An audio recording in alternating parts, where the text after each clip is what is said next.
मनुआ हो।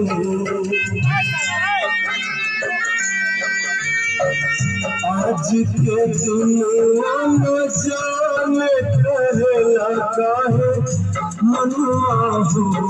अपना गोदिया में लेके खिलाई हम आपन ललनुआ हो।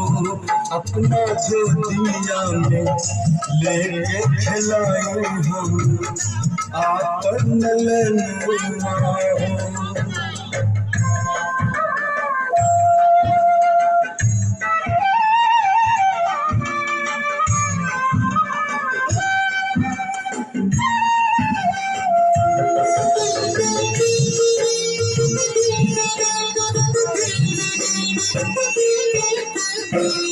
अंगना में उतरल होई गगनवा के चनुआ हो।